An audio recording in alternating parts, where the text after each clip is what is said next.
absolutely critical. I've heard that so often. And in fact, as a physio, when I'm treating an injury, I spend a lot of time dealing with those those psychological fallouts. And they really, they're profound, particularly in elite sports. And I think there has to be processes put in place where a coach checks in regularly with a player. You know, sometimes players will say, well, I've been out for a month, and the coach hasn't phoned me once.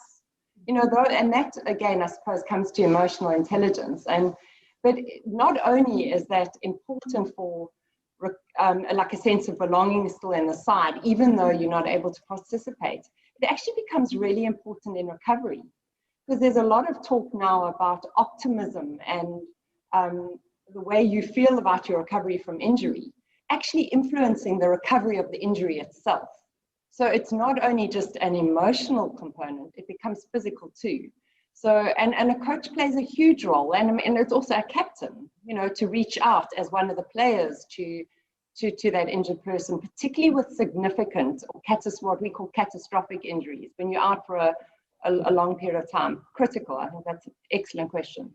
I think, sorry, if I can just add, I think a lot of it, we've learned a lot from COVID and how people feel excluded from a group or an environment through COVID. And I think a big part of sport, especially in the junior ranges, so, you know, from 18 years and younger, there's a huge social dynamic which we need to bring into place. And I know a lot of the areas or the clubs around us, you know, if a person is injured and they're particularly out for a long period of time, they almost get managerial duties or they do some game analysis so that they still feel like they're part of the process, and they still feel like they're contributing. And I think that's what COVID is, I've realized with some of the individuals that I'm dealing with at the moment, is that you realize that that lack of connection, that lack of communication is vital. And if you can just pull them back in by giving them jobs to do or assisting you in the coaching, I think that's a strategy that will potentially help with that sudden loss.